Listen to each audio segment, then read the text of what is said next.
So in looking at David, one of the patterns that is established in the Bible is that uh, God really promises David that someone from his line will sit on the throne forever, and clearly there's not right now a king in Israel, and it's not somebody who is in the line of David. So how is that promise fulfilled?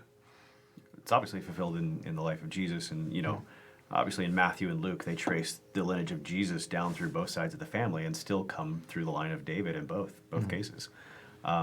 So Jesus is supposed to be that fulfillment, and but it's not merely this physical fulfillment, right? It's not just that he's part of the line of David, but that he rules as say the young David might have ruled in certain respects. Yeah, so one of the things that we can get too hung up on, just as we've been discussing throughout this lesson in the last, is we can get too hung up on the physical over the spiritual. And so the question is Jesus in the line of David physically or spiritually? Yes. Yes, both. However, obviously the spiritual is the significant aspect of this. And so how do we see Jesus ruling in a similar spirit as David did, at least at the beginning of David's reign? So, Jesus obviously comes from humble beginnings, the same way David did and stuff. He absolutely puts God first and puts, the good of the kingdom ahead of his own, his own person, if you will. I mean, obviously he sacrifices all for the kingdom and for the church in this case. Yeah, when you look at David and you see his life, there's a number of kind of roles or images that he fulfills. He's a shepherd. He is a warrior. He is a poet. He is, in some sense,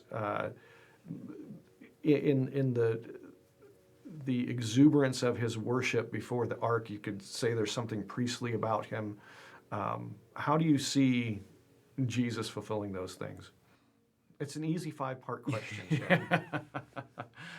So get a 5-part list. Obviously, we'll go warrior first, and obviously, you might say that the picture of Jesus has been somewhat feminized in modern culture and stuff like this. But obviously, even in his lifetime, he looks at some of the abuses going on in the temple area and chases out the money changers and things of this sort.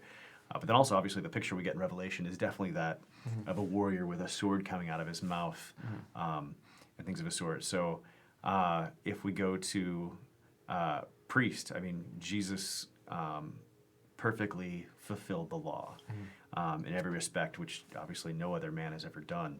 And so in his role as priest, it definitely fulfills that purpose. As a poet, I have no idea. All right, that's 3 parts. What am I missing here? We have king and shepherd. King and shepherd. I guess those are the easy ones. Maybe I should have started there. Obviously, Jesus, is the good shepherd, and takes care of his sheep and is even willing to sacrifice himself for his sheep. And then as king, obviously Jesus is the King of Kings, and he is absolutely full of wisdom and discernment in his rule. And obviously, on this earth, during his actual lifetime, we never actually saw this rule in the physical sense, but you definitely see the spiritual foundation that absolutely was there the entire time, and now he's at the right hand of God in heaven. Yeah, and although, that we can't point to Psalms that Jesus wrote, I think it's fair to say that in everything that Jesus said and really everything that he did, there was an element of worship to God that occurred in those things. And so it's really interesting that there really is quite a significant parallel between the reign of David, at least the early reign of David, and Jesus.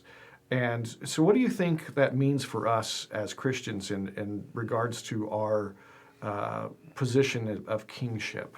What should we take from looking at David's life and seeing how it compares to Jesus, and what should we learn from that as far as how do we conduct ourselves? Sure, I think alluding back to with Saul being presented David and David being presented Saul, I think with us kind of looking at David, I think we can kind of see both comparisons, and you can compare yourself to early David and later David and take a lesson home in both respects. And early David, you can see the bravery and the willingness to sacrifice and to put God first, to put the people first, and find something to aspire to. And I think the later David, you can find some of the laziness and the lack of willingness to sacrifice, and the lack of willingness to engage in some conflict where he needed to engage in some conflict and stuff, and kind of crave comfort, and see that as well as a lesson on the other side.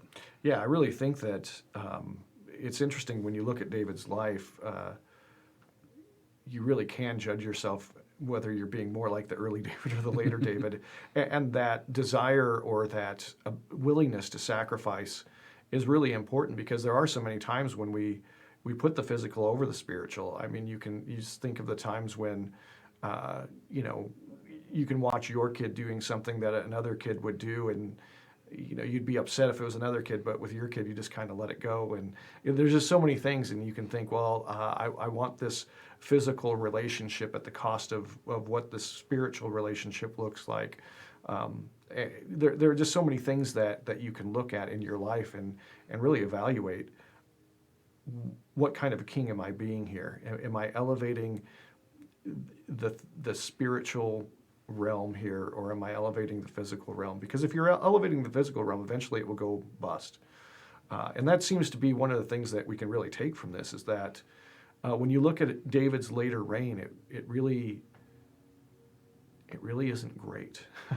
Yeah. The kingdom was definitely on its way downhill with him. And when you look at Jesus, it's interesting. After he dies, the kingdom grows and grows and grows and grows. And so really kind of which one of those do you want to be? Do you want to be the guy who people say, well, it's probably good that he didn't live any longer? or do you want to be the guy where they say, hey, man, even after he's dead, look at the fruitfulness of the things that he put in place? So there's a lot for us to take from this story.